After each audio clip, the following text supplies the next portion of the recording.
AGG. So for the past 3 years, gusto kong shortcutin. Kasi galing pa po kami ng Manila eh. Pagkagising ko, naligo agad, bumiyay agad, pumunta dito. So habang ito kami sa taas, kinakausap ko yung mentor ko, si Mentor Aya Sarmiento. Sinasabi ko sa kanya, ayoko na, galing tayo dito. Laki ng binahay natin, kasi di natin todo. What if, magturo na lang ako ngayon dito, ano yung discarding ng WFP Club? Gusto niyo ba malaman yun? Yes! Magtuturo na lang ako sana sa inyo na pag may narinig ka ngayon, pwede mong i-apply agad ngayon na pwede next month o bago matapos tong year na to, mayroong malaking result pa na pwede mong makuha. Gusto mo ba yun? Yes! Parang ayaw yung katabi mo, pare. Di ba? Walang taga-WFP Club dito, pero gusto kong i-share sa inyo yung sinishare ko sa team ko. Pero ang kailangan lang, okay, ang kailangan ko lang sa inyo yung energy. Kahit umaga, kailangan full energy tayo kasi naniwala ka sa akin. The more na mas mataas ang energy mo, the more na mataas ang attraction mo na makuha yung mga bagay na gusto mo. So, question, gusto mo bang malaman kung paano? Yes! Alright, let's start. And alright, ilan sa sadas, ito ako na nag-start. Okay, tingnan niyo po yung picture na yan. Okay? Huwag niyong pagkamalang adik yan. Ako yan, ilang picture, tingnan mo yung mukha ko. Grabe, nalubog na lubog. Kasi siomai rice lang yung kinakain ko that time nung college ako. By the way, hindi ako napagtapos ng college. Parents ko, vegetable vendor. Nagtitinda kami ng gulay. Galing kami sa squatters area. Nag-start ako sa ganitong klaseng industry at the age of 18. Right now, 27 na ako, so 10 years ko nang ginagawa yung ganitong klaseng business. Ngayon o, tingnan nyo. Kagaya na sabi ko kanina, wait lang ha. Ayan. Kaya na sabi ko kanina, 3 years pa lang kami sa company. Galing kami sa different company.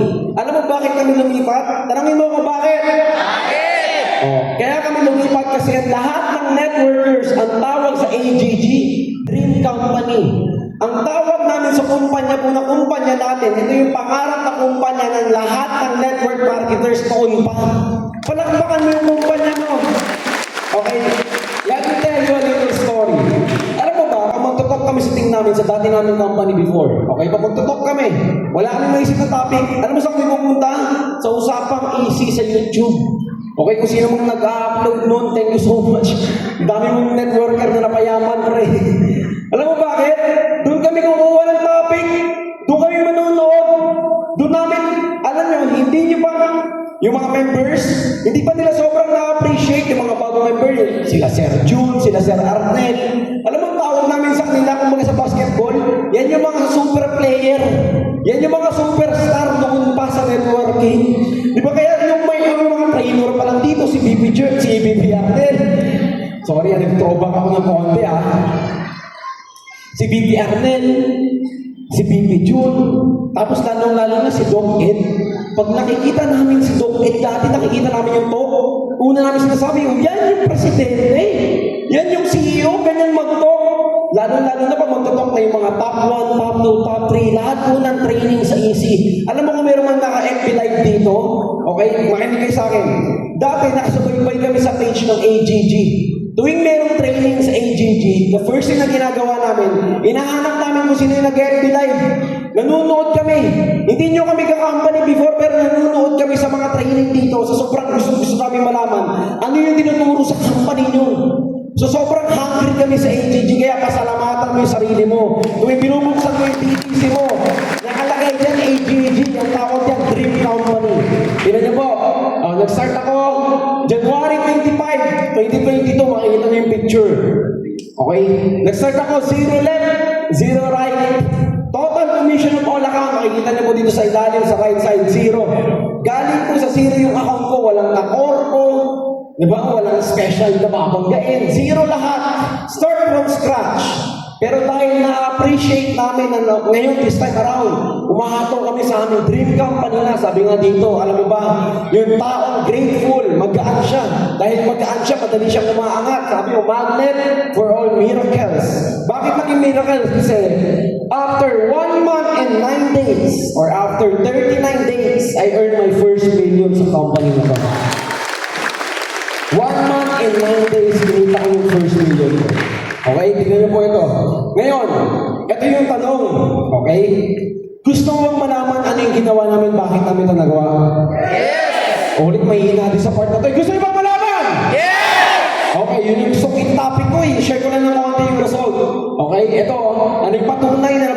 cheque, ayan, nag-vlog pa ako dyan, napapalitan yung 1 million cash.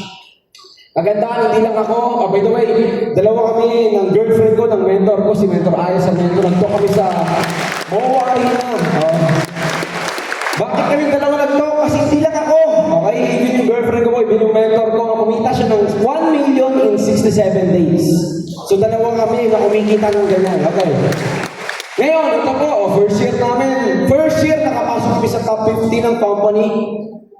Pinaka-favorite ko to sa company natin na binubuksan mo yung TVC natin. Easy! Turning ordinary people into extraordinary millionaires. Sarap pakinggan, no? Ordinary yung tao na pwedeng maging extraordinary yung milyonaryo. Alam mo, whenever na mayroon akong bago po nakakausap, ani po ay sa akin, lagi ko po itong sinishare. Ito yung pinaka-na-appreciate ko sa ganitong klase ng opportunity. Ang sabi, ang tinuturo daw sa atin, paano maging milyonaryo. Isipin mo, gaano kasarap pakinggan, paano maging milyonaryo. Ngayon, gusto ko pong mag-step pa kayo and tignan nyo. Without AJG, without yung ganitong klaseng opportunity, ano ba yung tingin natin alam na pwede natin gawin para maging milyonaryo tayo? Sinubukan ko, sabi dati sa akin nung unang naging mentor ko, sabi niya, Lance, ganito gawin mo. Maghanap ka ng 5 taong pwede mong pagtanungan na hindi walang alam sa ganitong industry. Tanungin mo paano maging milyonaryo. Subukan mo kung alam nila yung sagot. Alam mo, nagtanong-tanong ko ako. Ay, pinagtanong ko ng kaibigan ko, Tol, ano sa tingin mo, paano kaya tayo magiging milyonaryo? Sabi sa akin, maging milyonaryo, sumama sa akin mamayang gabi. Magdala ka ng helmet. Saan tayo pupunta? Mang-hold up tayo. Kalokohan lang yung alam niya. Nagtanong pa ako sa iba. Sa kamag-anak ko naman, tita, paano kaya magiging milyonaryo? Eto, isulat mo ngayon sa palad mo. 9, 2, 3. Ano yan? Anong number na yan? Tumaya ka ng loto. Ibig sabihin, ano yung point ko? Ginagawa nilang nilang katatawanan kasi alam nila na imposible maging milyonaryo sa labas. Hindi nila alam yung sagot sa simpleng tanong paano maging milyonaryo. Hindi nila alam ikaw. Dahil nasa AGG ka na. Pag tinanong ka paano maging milyonaryo, anong reply mo? PM is the key. Isasend ko sa iyo yung link. Tama ba? Yes! I-appreciate mo yun. Alam mo yung tanong na maraming tao hindi alam yung sagot. Alam mo yung sagot, pare. Bakit? Kasi napakadami na naging milyonaryo sa kumpanya to. Napakadami na. Okay. Ito po yung mga patunay, no? Kung gaano kaganda yung industry ginagawa natin. Ito yung mga unang naniwala po sa akin, mga leaders ko. Okay? Una, of course, si Mentor Aya. Pangalawa, si Rose. Ang trabaho niyan, sales lady. Yung nasa katabi niya, si Christian, unemployed. Sa pangit na term, tambay. Yung next na picture, police. Isipin mo, magkakaiba ko kami ng background. Yun mo sobrang ganda ng negosyo ginagawa mo right now. Tandaan mo, pwedeng maging ganyan. Okay? Tandaan mo to.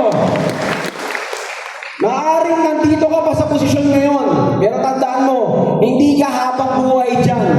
Yung point A, papunta sa point B, ang tawag dun sa gitna, process. Kailangan mo lang lagpasan yung process. Kasi maniwala ka sa akin, darating yung time, yung katabi mo dyan sa kaliwa, yung katabi mo dyan sa kanan, pag yan hindi tumigil, darating yung time, magkaka-sports car yan. Yes! Naniniwala ka ba doon? Yes! Ulit. Ito lang mas magandang tanong.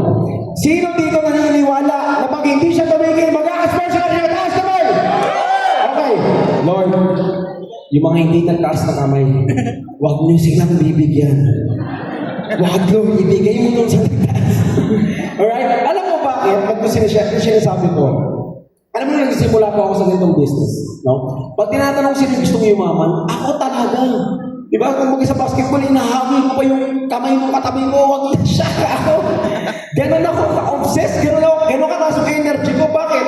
Ganon kataas yung paniniwala ko na alam mo yung sinasabi ng speaker, darating yung time ako yun. Kasi kaya namin pinapakita to sa inyo, hindi para iyabang. Kaya namin pinapakita to sa inyo para maipakita na may mga naunang nakagawa para sundan mo rin. Yes! Tingin mo, kaya mo ba? Yes! Okay, next picture. Tingnan nyo. Ito kami, yung mga panahon walang-wala, panahon gutom na gutom, kasi ito ng after. Di ba, nagkaroon ng kanya-kanyang dream cars. Nabili na po namin yung mga goals namin in life. Okay?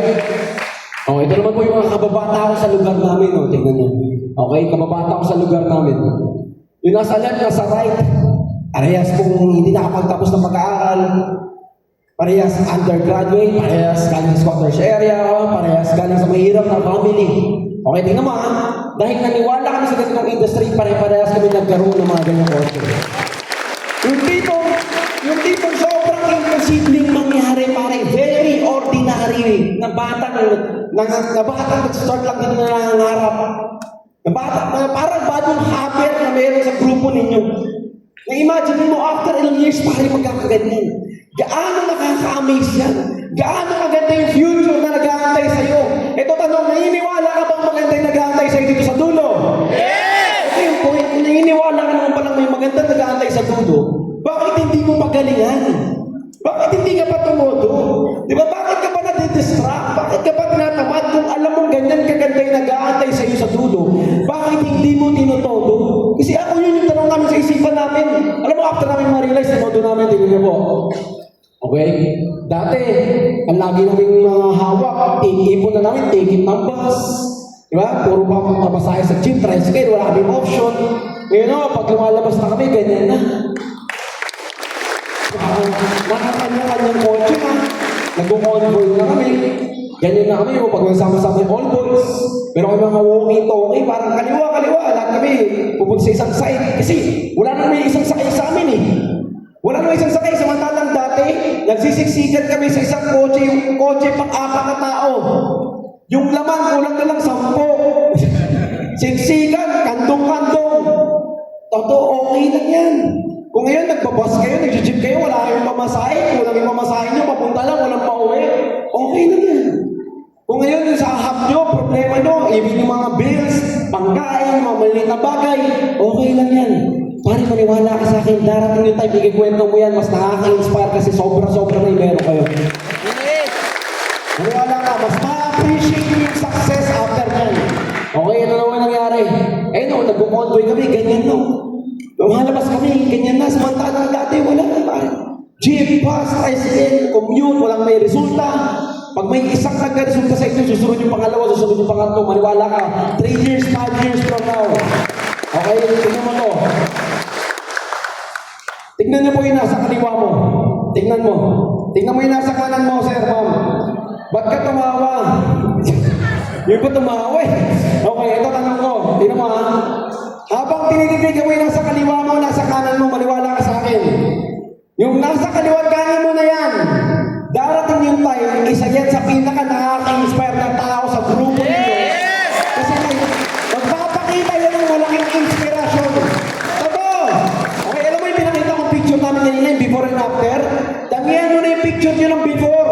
Damihan nyo na yung picture nyo ng after. Para pag dumating yung time na may resulta na, ang sarap balikan yung picture nyo kasi nakita nyo kung ano yung nangyari nun sa umpisa at nakita mo ano yung nangyari sa dulo.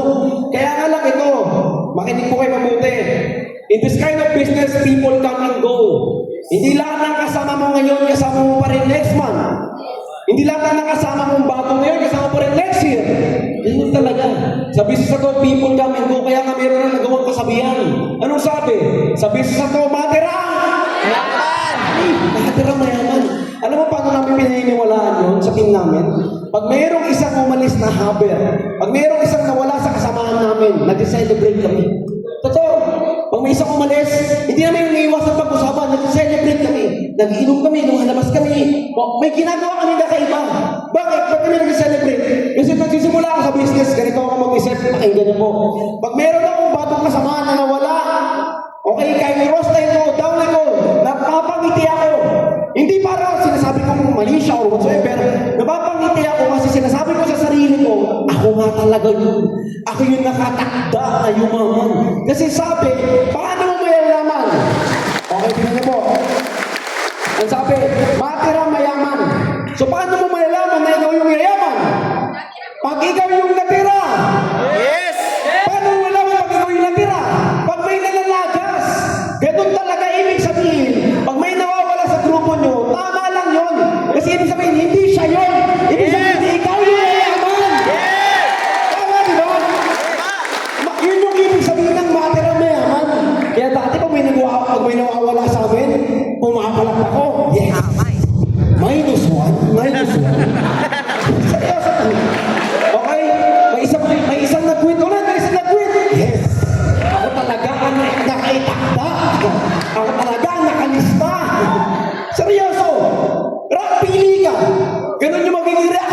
magtatramahan kayo. Tama, di ba? In this kind of business, ito po, sabihin ko na sa inyo. In this kind of business, hindi kailangan matalino, yes. Hindi kailangan graduate, yes. Hindi kailangan galing sa mayaman na pamilya, yes. Pero ang pinaka-main requirement, kailangan matibay ka. Kung gusto mong bigyan ng magandang buhay yung pamilya mo, kung gusto mong gumawa ng kakaiba sa buhay mo, kailangan pipiliin mo maging matibay. Ang question, matibay ka ba? That's the energy. Alright. Okay, after ng years, nakabili po ako ng lot. Pangarap ko kasi norte. Kasi galing nga po kami sa squatters area. So, sabihin ko, sa madaling salita, yung pinakatayuan ng bahay namin, hindi amin yung lot. Sabi ko, at least, once in my life, nagkaroon ako ng lote na nakalagay doon yung apelido ko. So, bumili ako ng lote sa San Valley. Kaya ako bumili dito kasi merong golf course sa loob ng village namin, merong soccer field. Diba? Angas ka dyan laki. Mga tao nakabili daw doon. Merong bahay doon si Kim Domingo, merong bahay doon si Catherine Bernardo, merong bahay doon si Lance Posadas na taga-AG. Okay, bumili po ako doon 405 square meter. Ito po. Okay? Pati yung land title na nag-echo dyan na yan, binili po namin ng cash. Dahil sa kumpanyang ginagawa mo, sa business na ginagawa mo. Okay, ito. Pati yung ORCR ng Mustang, ORCR ng Z4, pinapakita ko lagi yan. One time kasi may nag-comment sa TikTok ko, sabi, Sus! Puro ka post-post ng ganyan, di naman sa inyo yan. Pahiram lang yan. Pahiram lang daw. Sabi ko, minsan napapatol talaga ako eh. Ang hirap na pinagdaanan ko, basta pahiram lang. Picture ko nga ito, pinicturean ko, sinendo sa kanya. Hindi yan pahiram, sir. Kinita ko yan, nakalagay sa pangalan ko yan. Oh. Anong sabi sa akin? Sus, edit lang yan. ano yung ibig sabihin? Tignan mo ha, makinig ka sa akin ha. Kung ikaw bago ka ngayon, may nagdududa sa'yo, kamag-anak mo, kaibigan mo, may nagsasabing hindi maganda sa business na ginagawa mo. Normal lang yun. Ako ngayon, chito tumutupi na, pare, kumikita na ako ng ganito. Eh mo sabi, edit lang. Ibig sabihin, normal na may magdududa sa'yo, kahit may resulta ka man or wala. Hindi mo kailangan hanapin yung mga nagdududa. Ang hahanapin mo, yung magiging kagaya natin, maniniwala na meron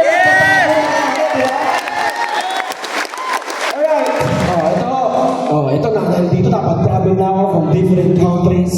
Dati imposible lang, di ba? Alam mo dati, ang paniniwala ko, pangit sa Pilipinas. Sa totoo lang, dati paniniwala ko, pangit sa Pilipinas. Sa ibang bansa maganda. Alam mo nung nagkapera na ako, nung kumita po ako sa AGG kahit pa paano, doon ko na ba naman maganda sa Pilipinas? Ang dami magandang lugar sa Pilipinas. Kaya ako nasabing pangit kasi wala akong pera. Paano ba naman pinupunta ko? Partners. Cubao. Di ba? Recto. Wala ka talaga masabing maganda dyan. Di ba? Pasig. Sa ilog. So, ano yung point? Ang dami magandang lugar sa Pilipinas. Kailangan lang may pera ka para ma-appreciate mo. Yes. Totoo. Okay, ano? Ito po sa team namin, by the way. Sa The VIP Club, in 2 years and 11 months, we created 40 plus millionaire circle already. Mga dating ordinaryong tao lang din, naniniwala na pwede maging milyonaryo, kaya naging milyonaryo. Pangalawa, okay, ito na po yung mga nagkaroon ng kotse at sports car sa team namin, total of, right now, 26. Tama ba, 26 car achievers, 11 doon sports car achievers. Ito yung favorite kong picture, oh. Isipin mo, parang, di ba? Nakaka-amaze na parang dating imposibleng maniwala ito, pare. May mga nakikita ko sa picture na ito na dati nakita ko, gutom na gutom sa hub. Ito yung isa, muntik na mag-quit. Itong isa, pinapauwi na ng pamilya. Itong isa, negative na yung asawa. Itong isa, dami ng reklamo. Itong isa, nag-away dahil sa sampayan. Itong isa, nag-away dahil kinuha yung pagkain niya sa hub. Isipin mo, Tol, mga dating ganong concern, mga dating ganon, na pare, ganyan yung nangyari. Ibig sabihin, meron talagang nag-aantay sa inyo. Yes! Kaya nga lang, makinig po kayo sa akin, makinig po kayo. Okay.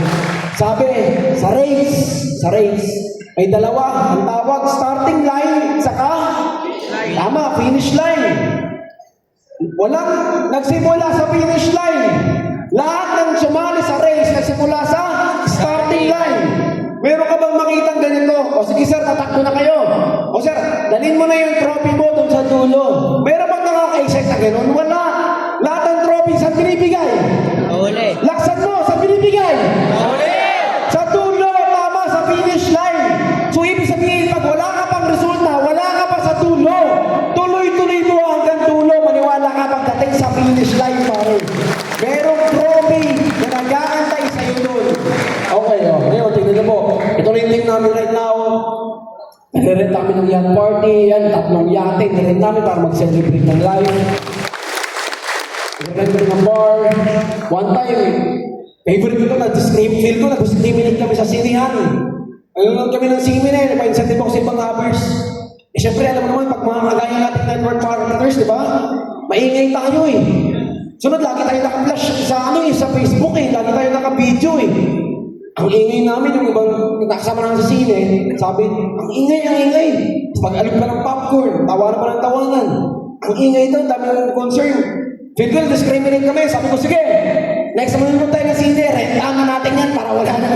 So ngayon, tuwing manunod kami ng sine, renta namin yung buong cinema, ayan, sa Director's Club. My favorite ko, ito. Okay, may nag-comment na naman sa TikTok ko. Sabi nung sa comment ko, puro ikaw, may kotse, may bahay, puro na lang ikaw. Sinong kumita? Wala namang pinapakita. Wala pala. Ginawa ko ngayon, nag-meeting ako sa team ko. Okay, 2 akong mentor, ayan. Simula ngayon, wala mo na magkiklik. Mag-iipon tayo ng check-in natin. Mag-iipon tayo ng income natin. May isisendan na lang akong re-reply ako doon. Nag-comment, wala daw kumikita sa team natin. Nag-ipon kami ng cheque. Okay, inataw namin after 90 days. Ito po, 14.4 million commission check. Okay? Gumawa pa ako ng video dyan. Lahat, isipin mo yung mga tao lang dyan. Yung nag-contribute ng 14.4. Wala yung OFW. Wala yung onliners na nasa probinsya. Yung mga full-timers lang namin. Yung pinag-combine income ng 14.4 million. Ngayon, anong lesson na tinuturo ko sa inyo? Magaling po kayo. Ang lesson na tinuturo ko sa iyo, that's how we respond sa negativity. Pag may sinasabing hindi maganda sa iyo, dapat gamitin mo yun na fire. Instead na buhusan yung tubig mo, pare dapat lahat ng negativity na sinasabi sa atin, ginagamit mo yun na gas, gasolina, para yung apoy mo lalo kang lumalakas.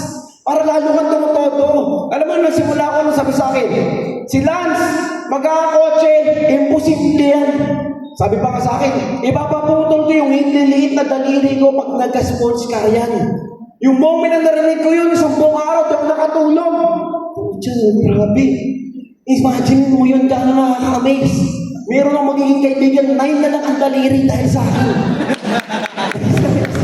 Seryoso, sobrang excited ako, gigil ako. Nagka-sports car ako, di ba? Pinuntahan ko talaga. Hinahanap ko siya. Pre!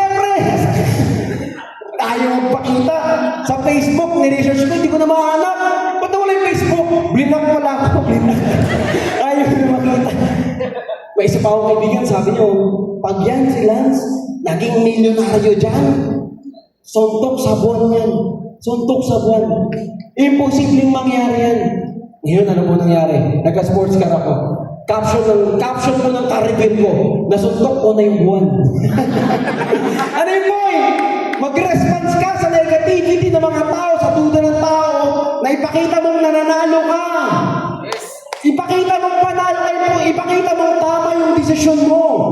Pag, alam mo, kahit anong gawin mo, meron mga tao magsasabi ng hindi maganda sa ginagawa mo, maniwala ka sa akin.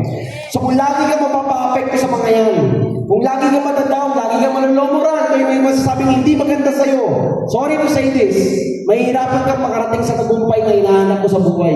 Kasi ang totoo, walang naging matagumpay sa buhay na mahina. Walang naging matagumpay na leader ng weak. So kung gusto mong maging top 20, gusto mong magkakotse, gusto mong maging milyonaryo dito, gusto mong mag-sports car, dapat maging matibay ka sa buhay, maging matibay ka sa negosyo natin, at lahat na sasabihin negative sa'yo, convert natin na maganda sa atin. Okay? Ito po, favorite na result ko. Yung parents ko kasi, since yung parents ko vegetable vendor, napakadami po namin utang. Okay? Kasi parang kailangan Pag wala ng paninda, mangungutang para ano. Pag sinisingil na, mangungutang ulit sa iba, papayag ng utang, puro utang. Alam mo, one time, experience ko to. Sabi ng nanay ko sa akin, oh anak, pag may nagano sa akin, sabihin mo wala. Yung kasabi na, wala, tulog, umalis. Di ba na, master ko yan. One time may Bombay pumunta sa bahay namin, sabi ng Bombay, asan mama mo? Wala. Sabi sa akin, wala eh. Wala. Ha? Anong wala? Sino tao sa bahay? Wala. Ako lang. Ha? Anong wala? Damit sinayla sa labas? Wala tao sa loob ng bahay? Sabi ng Bombay sa akin, na-experience ko yung bata pa lang ako. So ang goal ko, gusto ko mabayaran yung utang ng pamilya ko. Kaya alam mo, nung kumita ako ng malaki dito sa company natin, binayaran ko po. Ito lang yung pinakita ko dito, money bouquet, pero almost 1 million na yung nabayad ko sa utang ng pamilya ko. Na-clear out ko yung loan ng magulang ko. Gusto mo bang gawin yan? Yes! Okay, alam mo yun, ikaw yung maging hero ng family mo, pare. Ikaw yung magbigay ng tagumpay. Okay, ito, naging part ako on my second year, nakapasok din ng top 11. Ngayon, third year, ako po yung top 4 ng AGG. Okay, thank you so much. Okay, ito na, magtuturo po ako ng mabilis lang. Bakit ba mahirap yumaman sa Pilipinas? Okay, bakit ba mahirap? Tignan niyo po ito, sabi dito. Yung mayaman daw, lalong yung mayaman kasi tuwing nakakita ng oportunidad sa buhay, nakikita niya na dagdag ng asset, dagdag pera, dagdag kita, dagdag pagkakakitaan. May nagawa kang kasabihan yung mga mayaman, sabi nila, they never say no to free money. Di daw sila nagnuno pag may bagong pagkakakitaan. Pero tingnan mo po dito sabi, kaya daw yung mahirap, nanatiling mahirap. Kasi pag may nakita ng opportunity na nakikita ano? Scam. Okay yan, pag hindi pa member. What if member na? What if kagaya na natin? Ito po, makinig po kayo, masakit man, pero totoo. Okay lang ba na may sabihin na kung hindi mo gusto pero kailangan mong marinig? Okay lang ba yun? Yes! Okay, Bakit? Sa AGG, napakaganda ng kumpanya natin. Yung iba, hindi pa rin nagiging milyonaryo, even if kahit napakadami na naging milyonaryo. Alam mo bakit? Kasi kahit may napakagandang opportunity sa harapan mo, okay? Kung tamad ka at mareklamo ka at negatibo kang tao, mahihirapan ka talagang umasenso dito. Kung lahat ng nakikita mo hindi maganda, mahihirapan kang umasenso. Matotoo po yan. Alam mo sa team ko, sa leaders ko, train namin yung mind namin na laging makita yung positibo sa lahat ng sitwasyon. For example, sa hub, okay, sa office namin sa hub, walang pambayad ng rent, okay, walang pambayad ng tubig, walang pambayad ng kuryente. Instead na mga low moral, automatic nag-under agad kami sa 90 days challenge. Nakikita namin agad yung sitwasyon namin na pinupush kami umataw. Sabi nga, titignan mo lang yung bawat problema na parang opportunity. Tingnan mo to, meron ako isang kaibigan. Laging umiinom, laging lasing, laging kumakain ng mga walang kwentang pagkain, laging puyat, unhealthy yung buhay. Never mag-exercise. Makinig po kayo. One time, yung mother niya nagkaroon ng malubang sakit. Dahil sa sakit. Okay? Namatay po yung mother niya. Nagkaroon ng cancer and then ending namatay. Alam mo, after noon, yung taong yun, sobrang healthy na. Nag-gym na, lahat ng kinakain niya. Tinitimbang na, tinitignan niya yung protein, yung makukuha niyang health benefits. Bakit? Kasi yung tao, minsan kailangan masaktan para matuto, para mag-adjust. Kailangan mong tignan yung problemang dumarating sa'yo na opportunity yan. Example, wala kami pabayag ng tubig, wala kami pabayag ng renta, wala pang PMA, walang pera in short. Opportunity yun sa'yo para lalo mong seryosohin na gumawa ka ng paraan para lalo kang magkapera. Instead na magreklamo ka, tignan mo na opportunity yun para lalo mong galingan. Okay, tingnan niyo po ito. Meron nga akong kwento dyan. Bilang pag-networker sa team po namin, pag sinabi namin meron akong kwento, lahat ng tao sinasabi, yan. Okay, okay lang ba gawin natin? Okay, meron akong kwento, dapat sabihin mo, yan. Okay, ulit. Meron akong kwento. Yan! Yan, di ba? Mas maganda, di ba? Okay. Ulit. Meron akong kwento sa inyo. Yan! Okay, itong kwento na ito, kwento ng isang barbero. Okay, isa kang nagpapagupit. Yun niyo po ito, Sabi nyo yung barbero, yung nagpapagupit, taga-AGG. Yung barbero naka-orange. Sabi. Alam mo, di ako naniniwala magiging successful ka dyan sa AGG. Sabi nung barbero. Sabi nung taga-AGG. Bakit naman, Bakit nga sabi ganyan? Di ako naniniwala magiging milyonaryo ka dyan. Bakit naman? Okay, tingnan mo. Sabi ng barbero, kung totoong magiging milyonaryo ka dyan, at totoong dyan yung pagyaman, sana lahat ng tao sa labas mayaman na. Sabi ng barbero. Sabi ng taga-AGG, ganun ba? Ako, di ako naniniwalang merong barbero. Sabi ng barbero, hindi ka naniniwalang may barbero? Bakit naman? Tumingin din kayo sa labas. Tingnan mo ang tayo mga babuok. Sabi ng barbero sa kanya, paano ko sila gugupitan kung ayaw din naman nila? Ganon din sabi ng AGG. Paano namin sila tutulungang yumaman sa AGG kung ayaw din naman nila? Yes! Okay, ngayon. Tanangin mo yung katabi mo. Tanangin mo. Gusto mo bang yumaman? Okay, ngayon. Siyempre lahat mag-yes. Siyempre lahat sabihin ng oo. Siyempre lahat sisigaw.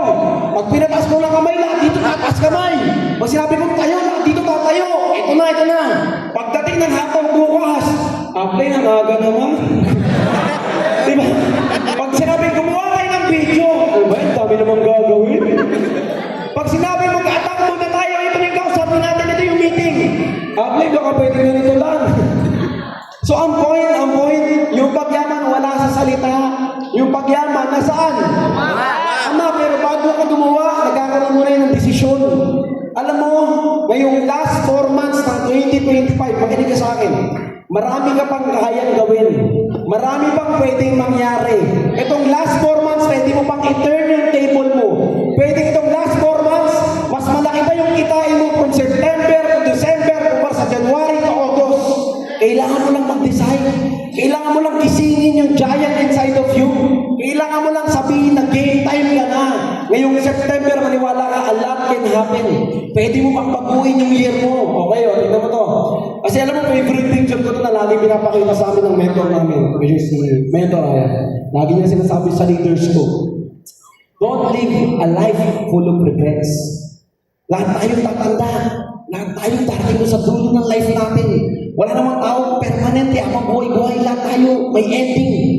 Ang point, pagdating sa dulo, mas pagsisisihan mo yung mga bagay na hindi mo ginawa kaysa dun sa mga bagay na ginawa mo. Hindi yun advice para sa non-member lang, advice din yun para sa yung member ka ng matagal na. Tandaan mo kahit gaano ka nakatagal, kahit gaano kapangin ang sitwasyon mo right now, pwede ka mag-create ng isang desisyon na pwede magbago yung galaw mo bukas, na pwede magbago yung taon mo ngayong taon na to. Mas pagsisisihan mo, maniwala ka sa akin. Alam mo, if ever man, na dumating sa point na tumigil ka sa ginagawa nating business, tanda mo to, darating yung isang time, darating yung isang gabi, kailangan nag-quit ka na, umuwi ka sa probinsya nyo, pumunta ka kung saan man. Darating yung isang time, hindi ka maayos makakatulog sa isang gabi. Hirap ka matulog. Ngayon, ang gagawin mo, mag-scroll ka sa Facebook. Pagtingin mo sa Facebook, pagkakarap ka ng antok biglang mong naalala yung mga kasamaan mo sa hub. Yung katabi mo dyan, biglang mong maaalala. Kamusta na kaya sila? Okay? Titignan ngayon yung Facebook mo.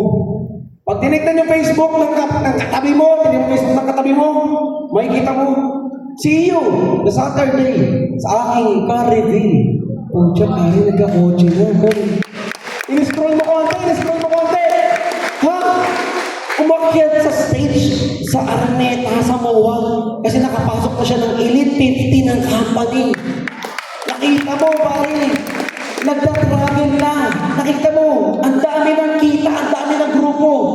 Samantalang maaalala mo dati, katabi mo sa hub, walang makain, hindi kumikita, nagsimula pa lang, wala pang resulta. Tapos ngayon, ganun na. Titignan mo yung mga kasamahan mo, lahat sila naging successful na. Tapos maya-maya, mamamatay mo, makikita mo yung sarili mo, makikita mo, anong nangyari sa akin. Maniwala mo kayo, don't live a life full of regret. Mas masarap sabihin, buti na lang kaysa sayang naman.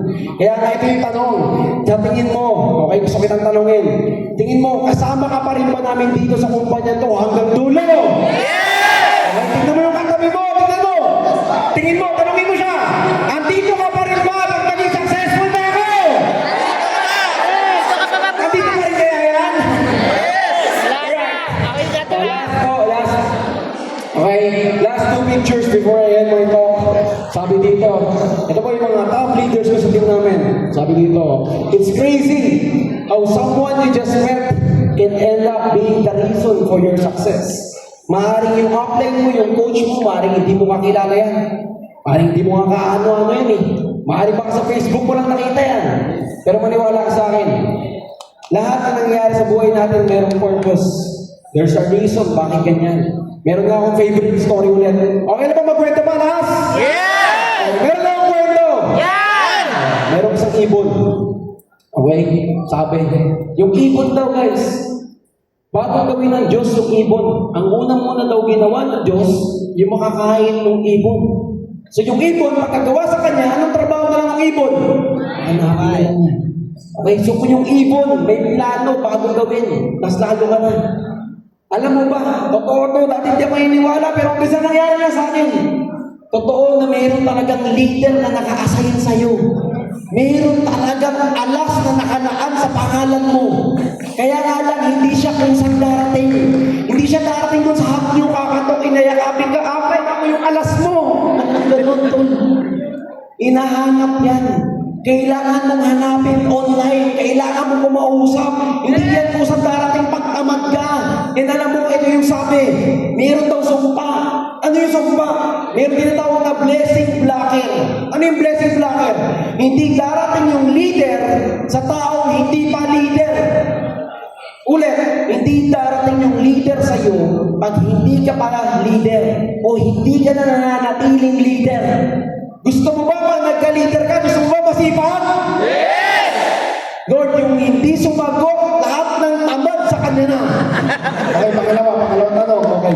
Gusto mo ba pag nagka-leader ka, positibo mong isip? Yes! Gusto mo ba pag nagka-leader ka, mabait? Yes! Kasi kung gusto mo daw ng ganong leader, ano yung sign? Sabi, para matanggal yung blessing blocker, kailangan yung tao naghahanap, kailangan yun din siya. Kung gusto mo ng masipag, tumingin ka muna sa salamin. Tanungin mo siya, totoo bang masipag ka? Kung gusto mo ng leader na matibay, na malakas, na palaban, na hindi quitter, tanungin mo rin yung sarili mo sa salamin. Pag may problema ba, palaban ka o patras ka na? Lahat ng hinahanap mo sa leader mo, sa iyo muna ilagay, maniwala ka. Pag tamang leader ka na, kusang magpapakita yung mga tamang leader dyan sa paligid ng Pilipinas. Alright, before I end my talk, ito po ako before, and ito po ako right now. This was me, way back 2017. Ito, 2027, ito na. Mas masarap mabuhay sa salitang buti na lang kaysa sayang naman. Maniwala po kayo sa akin. Napakaganda ng buhay na nag-aantay sa'yo sa kumpanyan to. Kaya nga lang, kailangan i-deserve mo muna bago mo makuha lahat ng gusto mo. Kailangan mo i-deserve. Alright, so before I end my talk, guys, again, gusto kong sulitin. Okay na ba? Last story. Okay na ba? Yes! Okay. Meron akong favorite story na lagi kong kinikwento. Okay. Meron isang bata, umuwi siya galing paaralan. May daladalang letter na binigay ng teacher niya. Sabi ng teacher, o ito, ibigay mo sa magulang mo pag uwi mo. Binigay yung letter ng student, ay yung bata sa nanay niya. Pagbigay ng bata ng letter sa nanay niya, yung nanay niya umiyak. Sino na tayong bata? Ba't kayo umiyak sa mama? Ba't umiyak mama? Sabi yung sa letter. Sabi ng nanay niya, anak, sabi sa letter, sobrang talino ng batang ko. Sobrang talino at sobrang galing niya, walang kahit sinong teacher at paaralan ang kaya magturo sa kanya. Dahil dyan, anak, ako na lang gawin dapat magturo sa'yo. Sabi ng nanay. Yung bata tuwa, nabaon-baon sa isip niya, nasabi ng nanay niya, sobrang talino niya, sobrang galing niya, walang kahit sinong teacher ang kaya makapagturo sa kanya. Alam mo yung bata na yun, lumaki, na sobrang talino yung paniniwala, sobrang galing. Alam mo yung batang yun, siya po yung dahilan bakit meron tayong ilaw. Ang pangalan niya si Thomas Edison. Siya yung naka-invento ng light bulb. So years back, nung namatay na yung nanay niya, bumalik siya sa bahay nila. True to life story ko to. Pagbalik niya sa bahay nila, nakita na yung drawer ng nanay niya, binuksan niya. Nakita na yung letter na binigay niya sa nanay niya, binuksan niya. Only to find out, nakalagay sa letter, ang sabi ng teacher sa kanya, si Thomas Edison ay mentally ill. Meron daw sakit sa pag-iisip. Wala daw kahit sinong teacher ang gusto na magturo. In-make out na siya sa school kasi bawal na siya mag-aaral sa paaralan na yun. So, ibig sabihin, dinudahan siya na school, nagtatabuyan na siya. Pero dahil sa isang positibong salita ng nanay niya na binaon sa isipan niya, na ang sabi, Kinikilabutan ko ako kapag tuwing kwento ko yan. Ganun ka-powerful yung belief. Ganun ka-powerful yung tinanim sa iyo ng kumpanyan mo. Ganun ka-powerful yung ginawa ni Doc Ed sa isipan natin.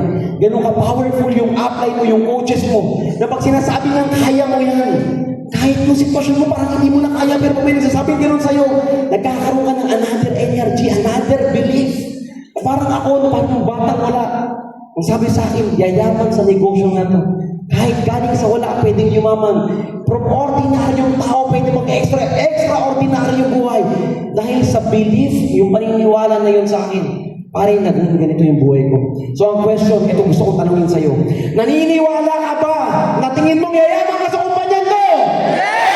Ano tingin niyo po yung belief na yan? Tandaan niyo po, kami mga nauna, yung mga naunang yumaman dito. Kami po yung mga last na kakasali lang and yet nagawa pa rin. Buhay na patunay na sinasabi sa'yo, manatili ka lang na hungry. Manatili ka lang nagigil sa business na to. Hindi importante kung ano yung sitwasyon nyo ngayon at anong problema mo ngayon. Tandaan mo, may magandang buhay na nag-aantay, kaya nga lang nandun sa dulo. Kita, thank you so much. God bless you.